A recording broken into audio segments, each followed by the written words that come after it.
Essa é uma mensagem bíblica produzida pela Igreja MSBN Oeiras ao Corpo de Cristo. Tome a sua Bíblia, por favor. E abra num livro que nós não lemos muito, que é o livro de Jonas. Nós vamos ler o livro do profeta Jonas, capítulo de número 1. Nós vamos ler o texto e logo após você já poderá tomar o seu assento. Livro do profeta Jonas, capítulo de número 1. Eu quero ler com você o versículo de número 2 e mais 2 versículos desse texto. Livro do profeta Jonas, capítulo de número 1. Vamos ler o versículo de número 2 inicialmente.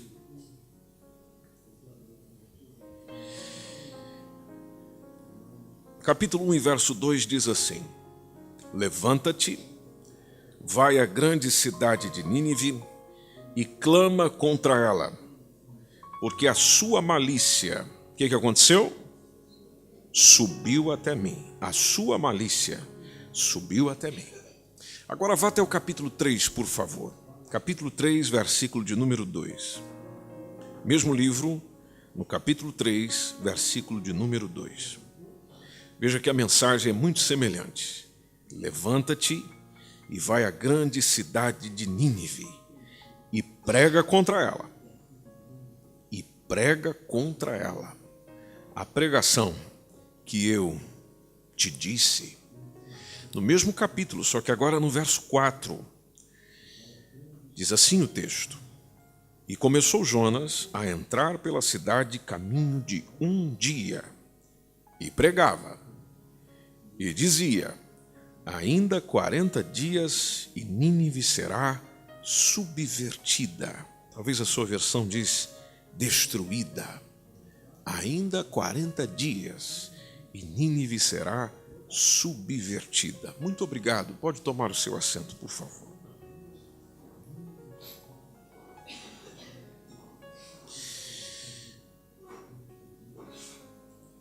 Jonas é um dos profetas menores mais conhecidos, é um dos profetas menores mais pregados, e hoje eu quis compartilhar um pouco com vocês sobre este homem,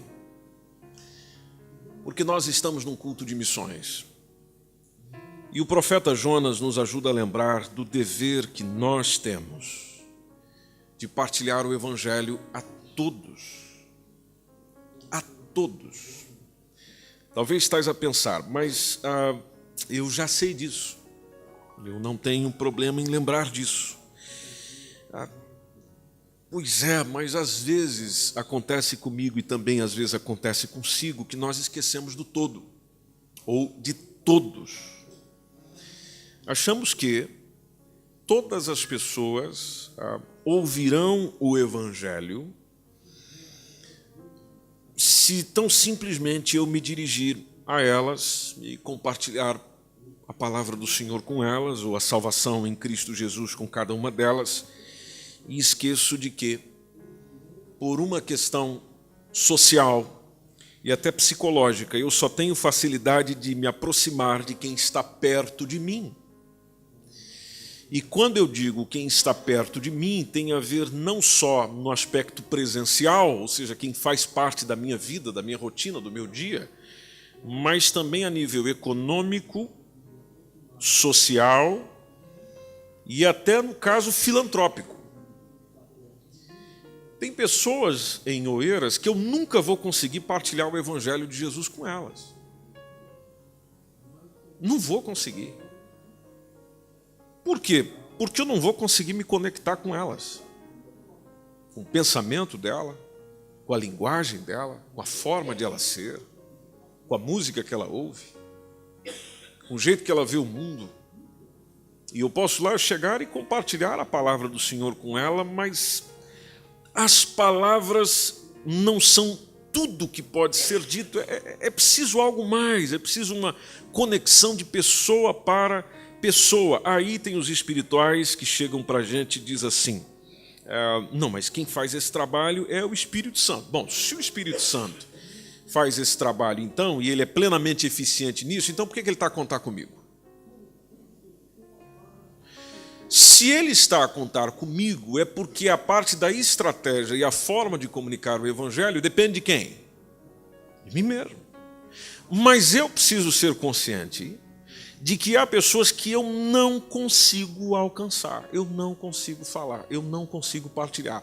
Aí ficamos a pensar, tudo bem, então o que é que a gente faz? Bom, é aí onde eu preciso do outro. Do outro que tem um comportamento diferente do meu, tem a mesma fé que eu tenho, acredita no mesmo Jesus que eu acredito, mas ele é diferente de mim. Pois bem, só por ele ser diferente de mim, ele já consegue alcançar quem eu não alcanço.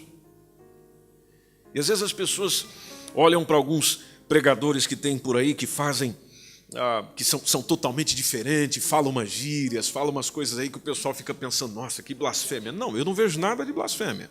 A coisa que ele está pegando é comunicando para um tipo de gente, um tipo de público, que às vezes nós não queremos nos conectar. E o caso do Jonas é precisamente isso, porque nos dias de Jonas, Nínive era a capital de um reino chamado Assíria, que era um reino capitalista e um reino muito mau, mas muito mau. Às vezes a gente pode ter essa mesma perspectiva também. Eu não vou partilhar o evangelho com esse tipo de gente, com esse tipo de pessoa, com pessoas que estão nessa condição, por causa que elas são muito más, não há como conectar ali. E era exatamente essa mentalidade do relutante Jonas. Enquanto Deus está demonstrando uma compaixão, Jonas está demonstrando uma relutância. Enquanto Deus está dizendo, Jonas, vai lá e fala com esse pessoal. Já o Jonas, que deveria, pelo menos como profeta ou como enviado de Deus, estar amando tanto quanto Deus, ele pega esse ódio que ele tem pelos inimigos de Israel e por gente ruim, por gente má, e diz, não, eu não estou querendo esse negócio não. Então por isso que o livro do Jonas, que é um livro excelente para você ler essa semana e pesquisar um bocado mais sobre ele, ele é mais biográfico do que precisamente ele traz a mensagem do profeta, porque você viu que a mensagem do profeta é quase nada. A mensagem que ele tinha que dizer a um povo você decora facilmente. Qual era a mensagem? Essa era a mensagem de Deus para ele. Mas qual a mensagem que ele deveria dizer lá? Pessoal, 40 dias. Isso aqui vai acabar. É difícil pregar isso. É difícil pregar isso. A sério mesmo que vocês acham difícil pregar isso? Eu não acho. Eu não acho. Você chegar no meio de pessoas que você não gosta,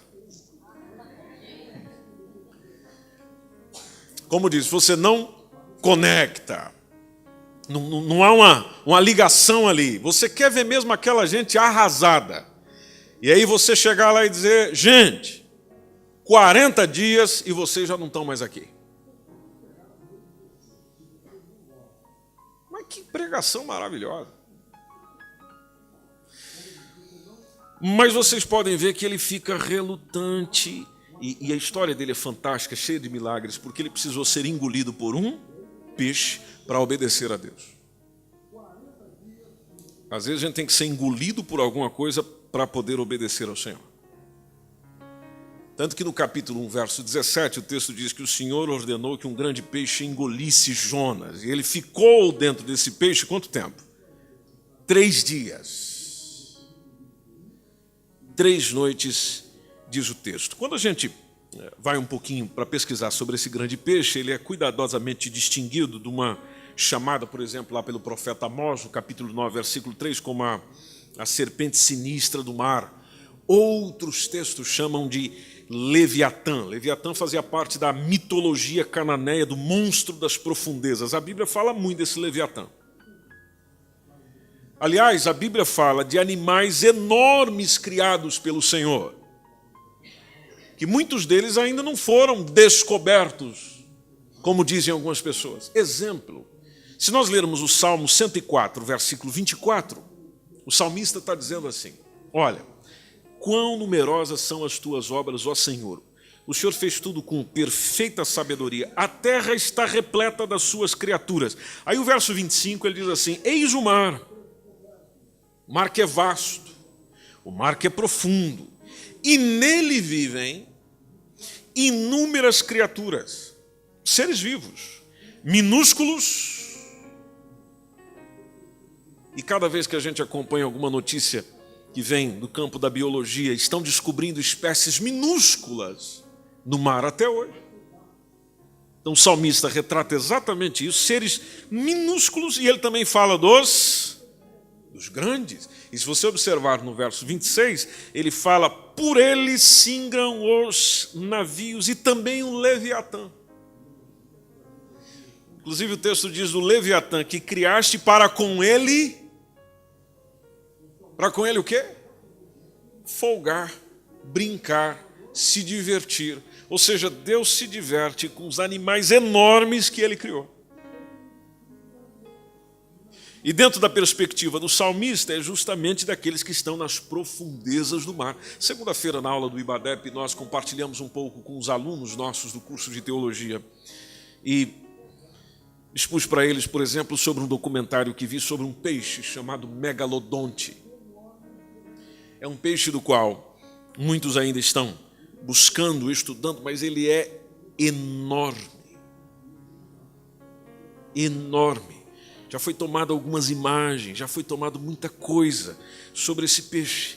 E Jesus falou sobre este milagre, porque lá em Mateus capítulo 14, versículo 20, Jesus certa vez diz assim: pessoal, assim como Jonas esteve 3 dias e 3 noites no ventre de um grande peixe, assim o Filho do Homem estará 3 dias e 3 noites aonde? No seio da terra, no coração da terra. Pois bem, Jesus era mentiroso? Não. Então, se ele falou que o Jonas esteve 3 dias e 3 noites no ventre de um peixe, você acreditando ou não, concordando ou não, achando que dá certo ou não, ele esteve. E só nisso existe um milagre. Só que por que é que Jesus diz isso? Bom, Jesus está dizendo isso com claridade sobre a sua ressurreição. Porque assim como Jonas trouxe a verdade de Deus, mesmo numa pregação enjoada, mas ele trouxe a mensagem sobre o arrependimento e a salvação para os ninivitas, Jesus trouxe a mesma mensagem. Agora, qual a diferença entre os ninivitas e as pessoas da geração de Jesus? É que os ninivitas ouviram a mensagem e fizeram o quê? Aceitaram. Jesus veio, pregou, anunciou a mesma salvação, mas as pessoas do seu tempo, na sua maioria, ou pelo menos para o povo que ele veio, o rejeitou. Aí o pessoal pediu um sinal. Essas mesmas pessoas que o rejeitavam diziam: dá-nos um sinal de que realmente o Senhor é aquilo que diz que é. Aí é onde Jesus dá esse tipo de resposta: olha, vocês estão a pedir sinal, mas eu não vou dar sinal nenhum. Sabe qual é o sinal que vocês vão ter? O sinal de Jonas. Bom, quando ele diz o sinal de Jonas, ele está se referindo a exatamente isso, de que a sua morte aconteceria, mas no 3º dia ele ressuscitaria. Então, o povo também foi hostil com Jesus, na sua oportunidade que ele deu às pessoas para a salvação. O povo continua hostil em nossos dias. Só que o que é interessante no livro de Jonas é que ao longo do livro, tem algo perceptível que é chamada de misericórdia de Deus. E o que é interessante é a misericórdia de Deus com pessoas que não criam nele. Que é algo que precisamos lembrar também. Porque às vezes nós tomamos a ideia de que as pessoas, por não crerem no Senhor, estão distantes da misericórdia dele. E não, esse texto do livro do profeta Jonas mostra exatamente o oposto.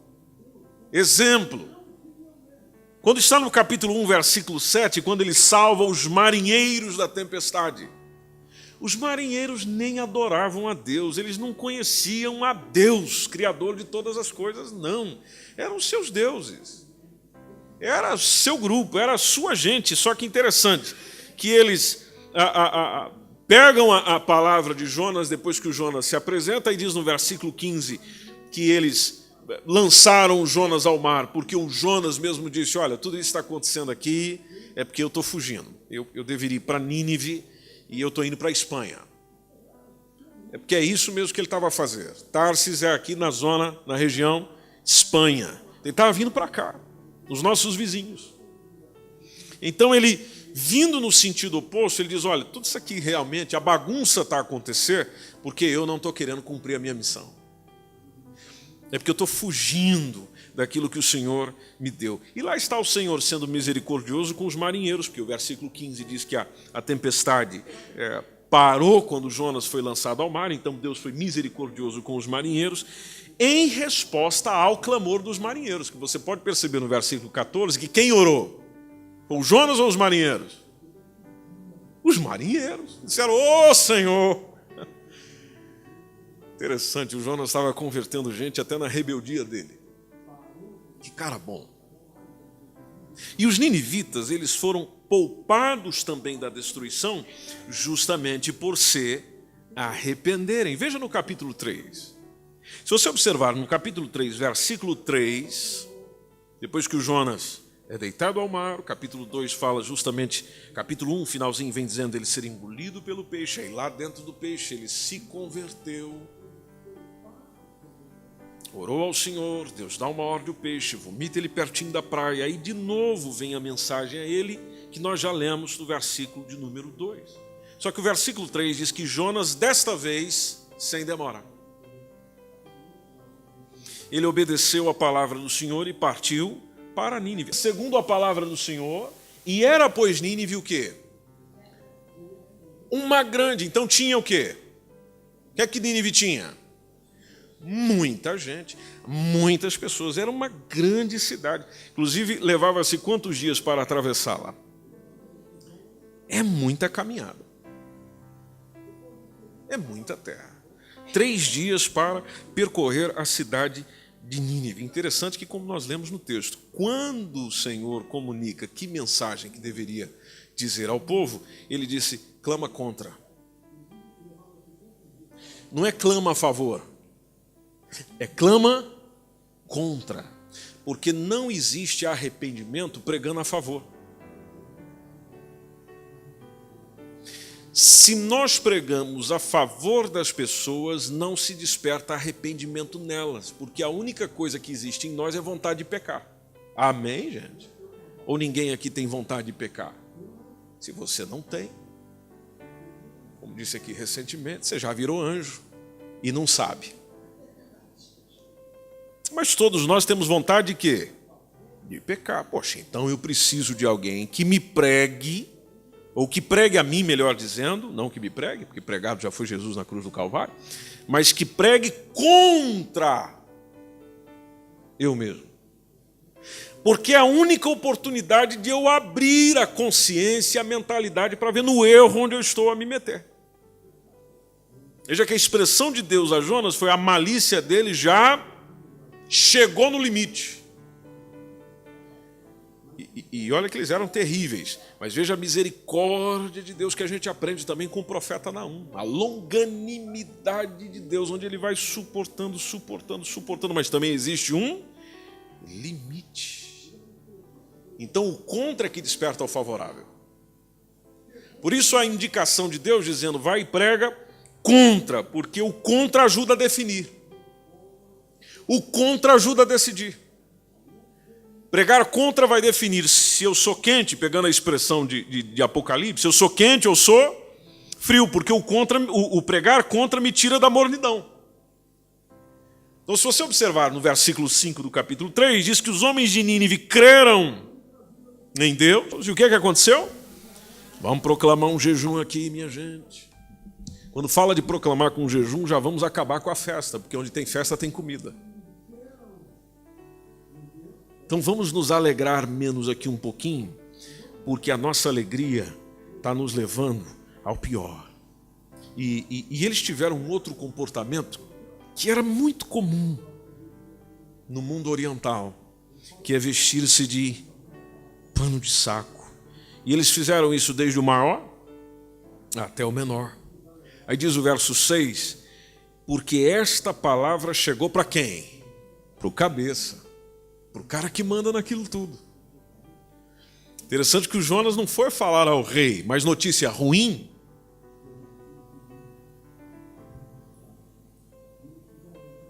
Quando disseram que tinha alguém anunciando que a cidade ia ser destruída, opa, chegou lá. Interessante que o texto diz que ele levantou-se do seu trono, naturalmente tirou de si o quê? As suas vestes, ou seja, se despiu dessa glória e beleza toda que os reis andavam, porque reconheceu a sua insignificância. E assim como o seu povo se cobriu e se vestiu de pano de saco e se assentou ainda sobre a cinza. Humilhação total. E outra coisa, eu não vou fazer isso sozinho, não. Veja o verso 7 que ele disse. O texto diz, e fez uma proclamação que se divulgou em Nínive, na imprensa, avisou todo mundo, por mandado do rei e dos seus grandes, dizendo, pessoal, nem homens, sobrou até para quem? Coitadinhos. Nem animais, nem bois, nem ovelhas, ninguém vai comer nada. Não dá pasto para ninguém. E não dá água para ninguém. Aí o verso 8 diz assim, mas os homens e os animais estarão cobertos de pano de saco. Tem a ver com a humilhação. E vão fazer o quê? Clamar. Deus mandou um indivíduo aqui clamando contra nós. E nós vamos clamar de uma maneira bem suave, bem soft, bem tranquila, bem pacífica, bem calma, bem serena a Deus. É isso que diz o texto? Não. Vamos berrar. Vamos gritar. Vamos clamar fortemente a Deus e converterão. Precisamos converter do quê? Cada um do seu mau caminho. Isso aqui é a palavra deles. Cada um do seu mau caminho. Com isso eles estão reconhecendo. Eu ando no mau caminho, eu preciso mudar. E além disso ele fala da violência que há nas suas mãos. Lá está o versículo 9 dizendo, quem sabe, com esse nosso esforço e essa nossa demonstração, se voltará a Deus e se arrependerá e se apartará do furor da sua ira, de sorte que nós não pereçamos. Deu certo? Deu. Verso 10 diz que Deus viu as obras deles. Deus viu as obras deles, de como eles se converteram desse mau caminho. E aqui tem uma expressão fantástica, Deus se arrependeu. Arrepender tem a ver com mudança de posição. Deus se arrependeu do mal que tinha dito que lhes faria e simplesmente não fez. Por que não fez? Porque aceitaram um convite. Mas vem cá, esse Deus é aquele que se você fizer a vontade dele, ele não destrói, mas se não fizer ele destrói? Não, é que você já está no caminho da destruição. Quanto mais nós nos envolvemos com o pecado, nós estamos plenamente envolvidos na destruição. Você já está condenado. Não é ele que está te condenando, você já está condenado. Por isso é que a proposta da mensagem de Jesus se chama o Evangelho da Salvação, porque só salva quem já está condenado. Só salva quem já está com problema. E isso foi para o povo de Nínive a misericórdia de Deus, provando que ele ama todos, a todas as nações e todo tipo de pessoa. Todo tipo de pessoa. Vou repetir para que você lembre disso às 3 da manhã.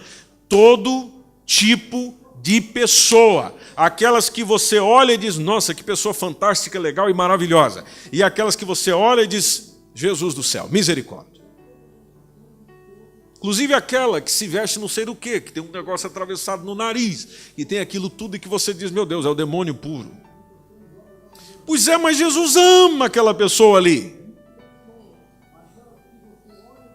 Onde já se viu estuprador, um ladrão, um indivíduo que fez atrocidades, matou criança, fez isso. Pois é, e ele vai pagar por tudo o que fez, mas isso não quer dizer que ele esteja longe do amor de quem? De Deus. Longe do amor de Deus. Agora, o Jonas gostou desse negócio? Não. Se você olhar no capítulo 4, versículo 1, esse arrependimento todo, Jonas ficou extremamente decepcionado. Decepcionado com tudo isso. E atenção, ficou nervosinho. Porque o texto diz que ele se irou de uma sobremaneira. Interessante, Jonas é o único israelita do livro e o personagem com o coração mais duro. Que às vezes eu vejo essa realidade na igreja. Tem gente na igreja com o coração mais duro do que quem está lá fora. Tem gente na igreja com maior dificuldade de crer, de se arrepender, de se voltar para Jesus e de se arrepender dos seus maus caminhos do que quem está lá fora, que essa mesma pessoa que está dentro da igreja julga que aquela é a pior pessoa, o pior dos seres humanos, só porque ela não faz, ou só porque ela faz o que eu não faço. E ela fazendo o que eu não faço, eu sou merecedor da salvação e da misericórdia de Deus. Ele ou ela, não. Agora, os gentios, os ninivitas, eles se mostraram mais dispostos a se arrepender do que o povo de Deus, do que o próprio indivíduo que se considerava povo de Deus.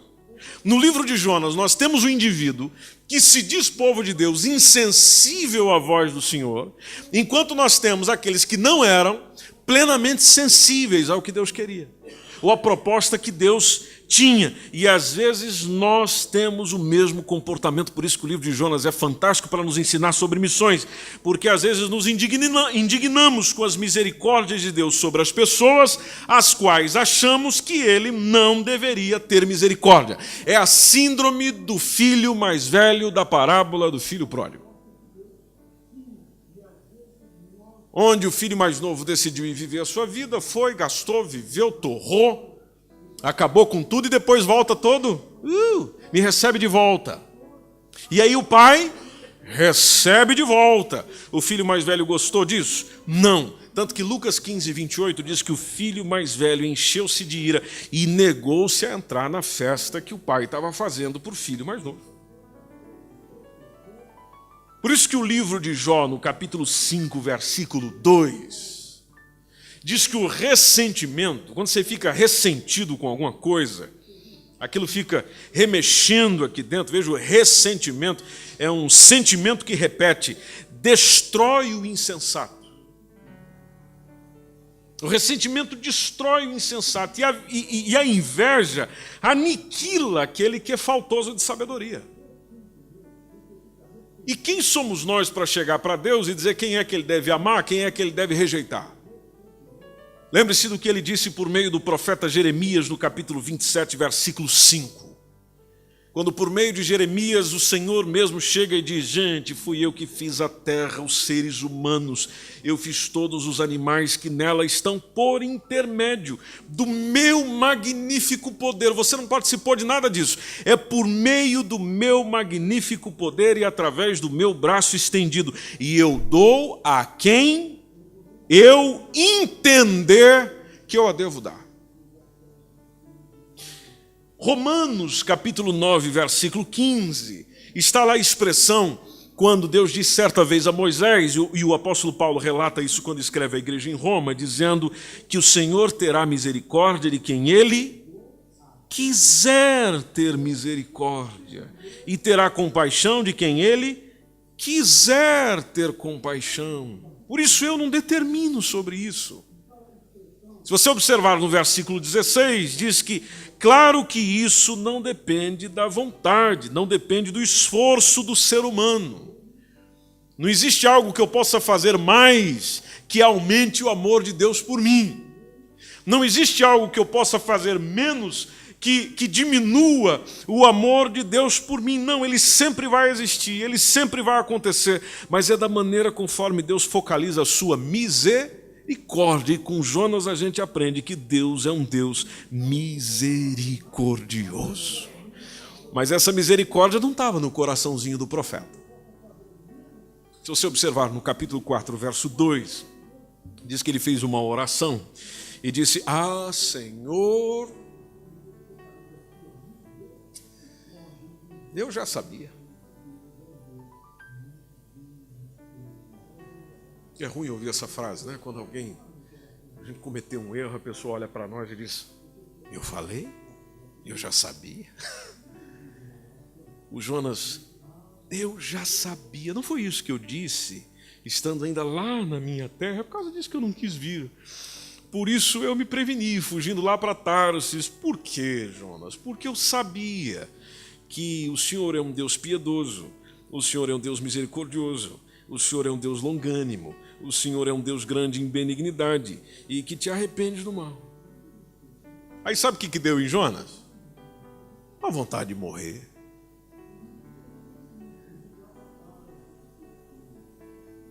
O Senhor está sendo tão misericordioso que eu estou com vontade de morrer.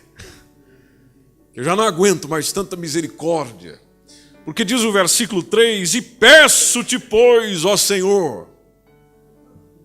O que ele disse? Tira a minha vida. Porque melhor é. Você já disse isso certa vez, alguma vez na sua vida? Melhor é morrer do que viver. É a mesma coisa que, se olharmos bem para o contexto, é a mesma coisa que chegar e dizer, Deus, se o Senhor vai ter misericórdia de um e de outro assim, mesmo aqueles que merecem uma punição bem severa, como o caso desses ninivitas, ou o caso dessa gente, então é melhor o Senhor já me levar agora. Porque eu não quero ver a salvação dessa gente, não. Aí depois vem uma das perguntas do Senhor, que eu acho é um dos meus textos prediletos da palavra de Deus. E eu gosto quando o Espírito Santo me lembra dele na hora que eu estou nervoso. Que é o capítulo 4 e verso 4, quando disse o Senhor o quê?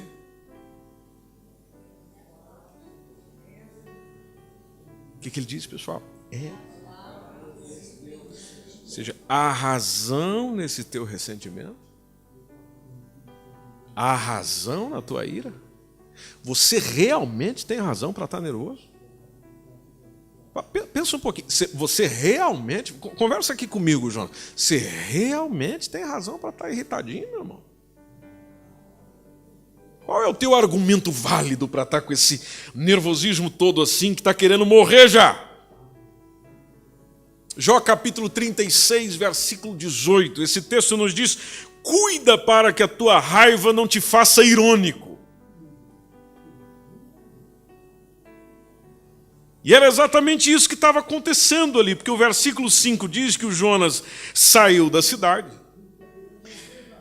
assentou-se ao oriente da cidade, fez uma cabana ali, conforme diz o texto, se assentou debaixo dela à sombra, até ver o que aconteceria à cidade, porque eu quero ver o circo, ou a cidade nesse caso, pegar fogo. E eu quero assistir de camarote. Aí quem é que vem para dialogar com Jonas mais uma vez? O misericordioso, o bondoso, o favorável. E só que dessa vez Deus dialoga com ele por meio da natureza. Porque quando nós não damos ouvidos à voz de Deus, Deus interfere naquilo que acontece ao nosso redor. Se você não ouve a voz, você vai ouvir outra coisa. E aí diz o verso 6, e fez o Senhor Deus nascer uma aboboreira que subiu por cima de Jonas. Olha que misericórdia maravilhosa. E essa aboboreira cresceu e subiu por cima do Jonas para que fizesse sombra na cabecinha dele, porque a cabecinha dele estava muito quente. A fim de o livrar do seu enfado, do seu cansaço, da sua indignação, da sua ira. Veja como Deus é bom com a gente. E o Jonas falou, agora sim. Tanto que o texto diz que Jonas se alegrou em extremo, por causa daquela aboboreira, e aqui me lembra bastante o Salmo 103, entre o verso 10 e o verso 14, mas só tomando aqui o verso 10, quando diz que Deus não nos trata segundo os nossos pecados. O Jonas não acabou de falar uma besteira agora há pouco? Não era melhor deixar a cabeça dele torrar no sol? Não era o que eu e você fazia? Vai sofrer aí então. Não, gente, Deus não age assim. Deus não age assim. Ele não nos... Você já pensou se ele fizesse assim? Onde é que você estaria agora? Aqui é que não era. Então ele não nos retribui segundo os nossos pecados e ele nem nos retribui de acordo com as nossas culpas. Agora, tem algo que Deus quer fazer conosco, que é tratar com as nossas falhas, precisamente no caráter. E Deus estava fazendo isso com Jonas. Tanto que o verso 7 diz que Deus enviou um bicho. Tem coisa que é Deus que envia, viu, pessoal? Tem coisa que é Deus que envia. Por isso que é melhor não reclamar de nada. Tem coisa que é Deus que envia. Deus envia um bichinho. No dia seguinte, ao subir da alva, o sol apareceu, o bichinho apareceu junto. E esse feriu a boboreira. E o que aconteceu com ela? Secou. Verso 8 diz que e aconteceu que aparecendo o sol, acabou o teatro? Não, olha lá. Deus mandou um vento calmoso, oriental. E aí agora sim. O sol foi ferindo a cabecinha do Jonas até que ele desmaiou. Então você imagina o calor daquele dia. Desmaiou e desejou com... Agora que ele queria morrer. Porque o texto diz, e desejou com toda a sua alma. Viver? Não. Morrer, dizendo, melhor me é morrer do que viver. Aí lá está Deus agora, voltando para a palavra. Diálogo. Verso 9 diz que disse Deus a Jonas. Está vendo a pergunta que tem o mesmo sentido anterior? É acaso razoável que você se enfade por causa da boboreira?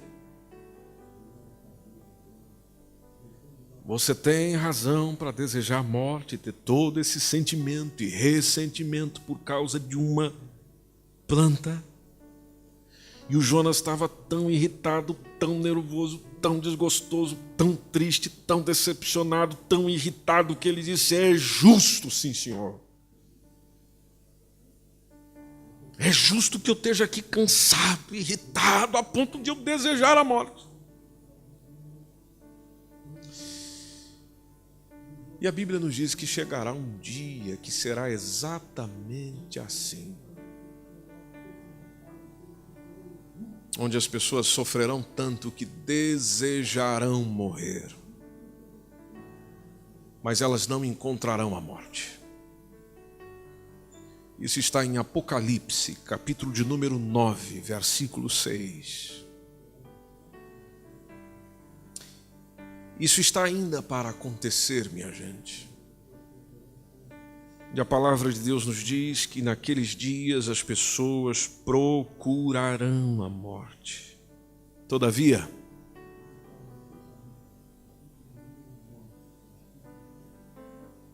na prática, a gente se jogando na frente de carro, mas não morre. Gente tentando tirar a própria vida, mas não morre. O texto diz que desejarão morrer, mas a morte vai fazer o quê? Primeira vez que a morte vai fugir de alguém. Voltando para Jonas, deixa Apocalipse para outro dia. O versículo 10, do capítulo 4.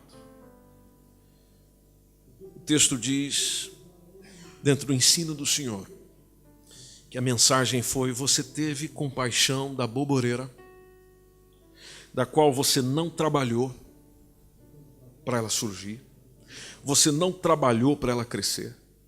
Numa noite ela nasceu, e em uma noite ela pereceu, ela acabou. Verso 11, agora diz aqui para mim, Jonas, eu não hei de ter compaixão da grande cidade de Nínive,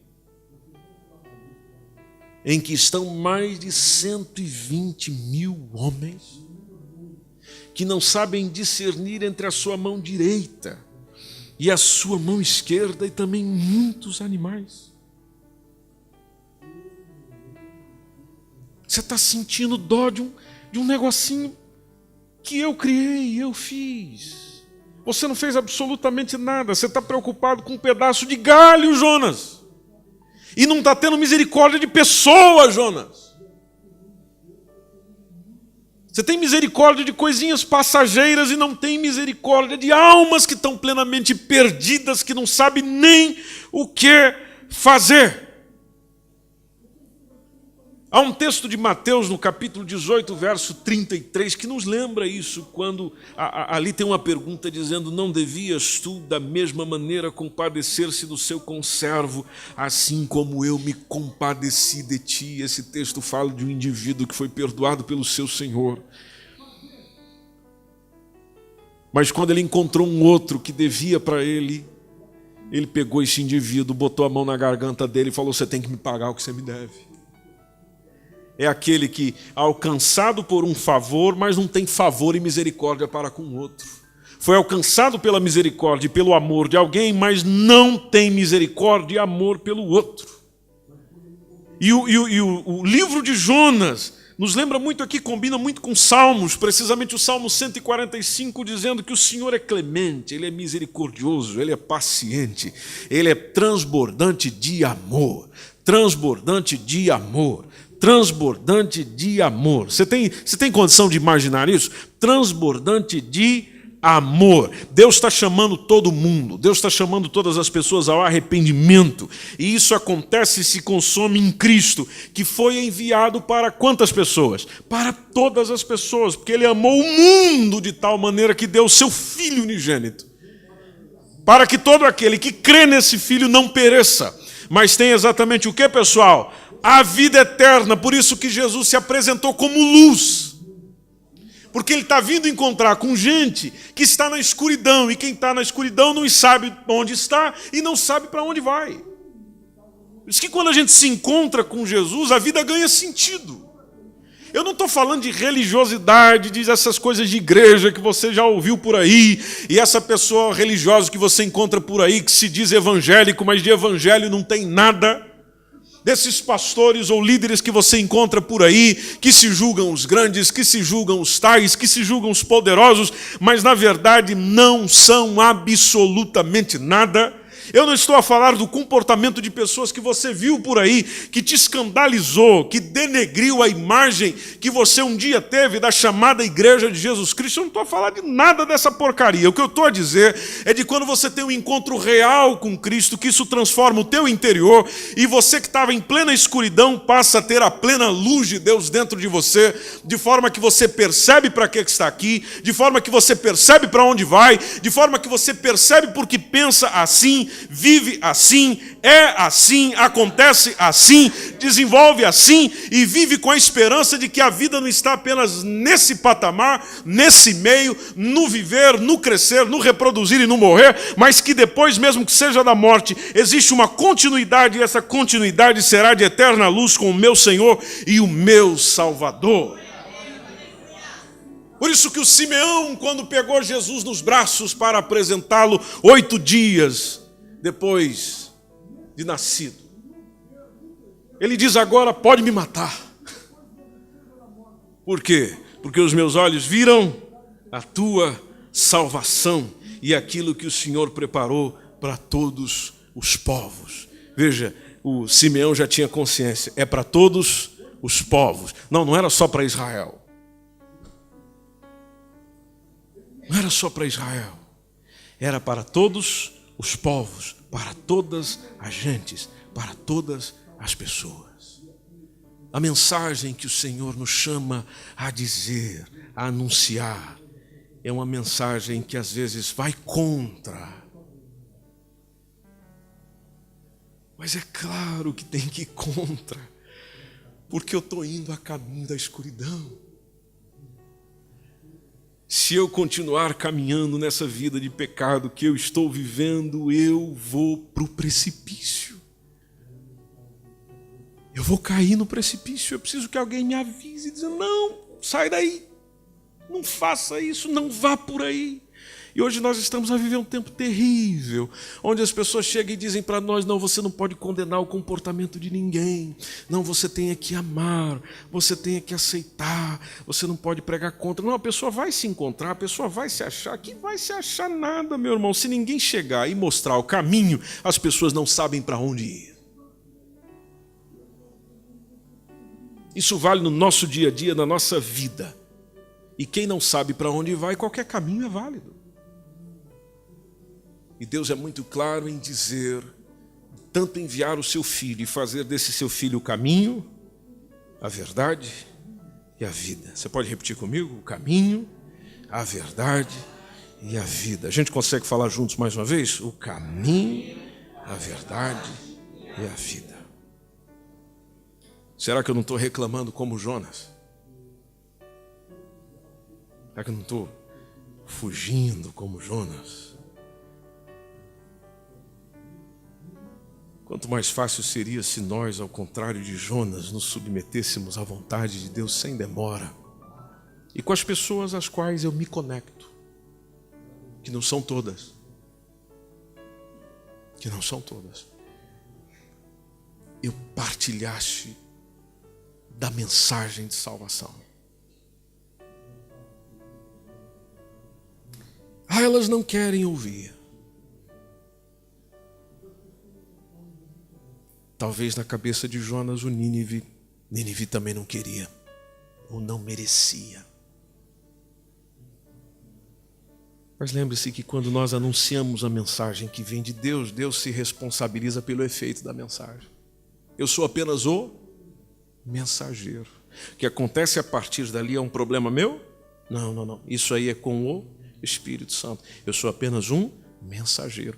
E eu devo dizer exatamente como Deus me comunicou. Nem acrescenta, nem diminui. Exatamente como Ele comunicou. E sabe onde está a palavra dele exatamente como Ele comunicou? Nessa Bíblia que você tem na mão. Não precisa acrescentar nada, gente. Está tudo aí. Também não precisa retirar nada. Ah, não, pastor, tem que retirar, porque tem alguns textos aqui que ferem as pessoas. Que fira, então. Mas cadê o amor? Cadê a misericórdia? Bom, você vem falar para mim que Deus não tem amor e misericórdia? Essa palavra é dele. E ele não tem amor e misericórdia. É justamente por ele ter amor e misericórdia que essa palavra está aí. É para ferir mesmo, é para mexer na ferida. É para nos arrancar da vida de pecado, de transgressão, para vivermos melhores dias. O Evangelho é para todos. Todos, sem exceção. Você pode estar em pé.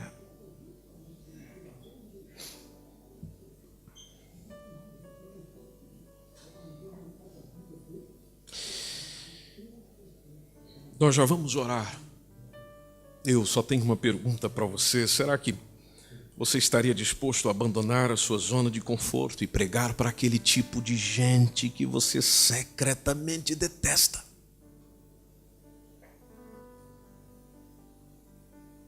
Aquelas que você passa do lado e diz: ai, eu tenho pavor desse tipo de pessoa. Ai, dá até um... Já imaginou o Espírito Santo dizer para você: vai lá e diz alguma coisa sobre mim para ela? Se viesse a mensagem que foi para Jonas, eu acho que você dizia rapidinho: ainda 40 dias e você não estará mais nessa terra. Prepara o teu caixão. Mas há pelo menos uma oportunidade de lembrar de que elas no pecado estão plenamente mortas e distantes de Deus. E é essa mensagem que eu tenho para você hoje. Se Jesus Cristo ainda não chegou na sua vida, você ainda não o recebeu como único e suficiente Salvador, você ainda está em trevas, você ainda está em escuridão, você está a caminho da destruição. Por isso hoje você tem a oportunidade de fazer diferente. Recebê-lo, acolhê-lo no seu coração, na sua vida.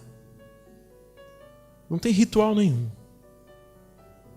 Existem só algumas palavras comuns que devem simplesmente expressar o que você realmente sente. Apenas isso. Realmente sente. Porque se você diz o que não sente diante dele, estás a querer enganar a si mesmo, porque a ele ninguém engana. O que precisa é você querer dizer: Senhor, realmente eu estou a caminho do pior. Apesar de que eu não sei o meu amanhã, mas o Senhor sabe. Por isso que o Senhor está me dando essa oportunidade.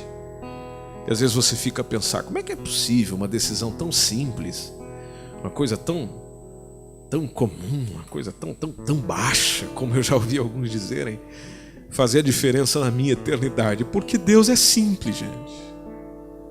Nós é que complicamos as coisas. Você veja, o pecado entrou e complicou. Nós pecamos e complicamos. Você já percebeu que as complicações da sua vida é fruto dos pecados que você comete? Já percebeu isso? Você se complica cada vez mais, por isso que vai pecando cada vez mais, porque o pecado só leva à complicação. E a única forma de você ir reduzindo o pecado na sua vida é vivendo e sendo orientado, e administrado, e gerenciado, e liderado por aquele que não teve pecado nenhum. Ou aquele que te dá a condição de dizer: não! Eu não vou fazer, eu não vou dizer, eu não vou ser assim. Dizer não, que é a palavrinha mais difícil de dizer nesse mundo. Hoje o Senhor te dá uma oportunidade de você acolhê-lo e recebê-lo no seu coração. Se você quer isso, você pode dar um sinal com a sua mão. Temos uma pessoa aqui, temos outra lá ao fundo. Há mais alguém? Há mais alguém? Aleluia. Você deseja hoje reconciliar com Jesus? Você esteve distante dele, distante dos caminhos do Senhor. E estando distante dele, você também, poxa vida, sofreu tanto e está sofrendo cada vez mais. Jesus te espera de braços abertos. Que a bondade dele, a misericórdia que vem dele, é algo inexplicável, maravilhoso, e está à sua disposição nessa noite de domingo. O Senhor Jesus te ama. A prova disso é que Ele fez tudo o que podia para estar perto de você. E ainda está a fazer. Só que Ele também não é abusivo. Ele não chega arrebentando tudo e quebrando a porta do seu coração. Não. Se você disser: és bem-vindo, Senhor, então Ele entra, faz morada, ceia contigo e vive consigo para todo sempre. Até o dia que você quiser. Até o dia que Ele voltar e você poder vê-lo e contemplá-lo. Mas isso depende da sua vontade, do seu querer. Alguém quer reconciliar com Jesus hoje. Um dia você já decidiu por Ele, mas acabou indo para longe. Há alguém aqui que deseja fazer isso? Alguém? Amém. Nós vamos orar por essas pessoas. Há pessoas entre nós que estão tomando essa decisão. E mesmo que você não tenha se manifestado, mas está a tomar a decisão, isso é que é importante. A coisa que eu pediria é que após o culto você nos procure para nós sabermos da sua decisão, porque nós queremos ajudá-lo na caminhada de fé. Amém? Amém, gente? Senhor Jesus, eu te louvo, engrandeço, adoro, exalto o teu santo e maravilhoso nome. Há vidas acolhendo o Senhor aqui hoje. Por isso, querido Espírito Santo, como o Senhor sabe quem são, o que fazem, o que precisam, o que necessitam da parte do Senhor, eu lhe peço, querido Mestre, que o Senhor os acolha com esse amor, essa misericórdia, essa bondade que só o Senhor tem. Sabemos que conforme a tua palavra nos diz, há festa nos céus quando um pecador se arrepende. E aqui há diversos pecadores se arrependendo dos seus pecados, da sua miserabilidade, da sua condição pecaminosa, triste, vergonhosa, da qual todas elas agora, como diz, são lançadas no mar do esquecimento. E sei que o Senhor não lançará no rosto de ninguém, na cara de ninguém, porque o Senhor não age assim. Perdoou e não se fala mais nisso.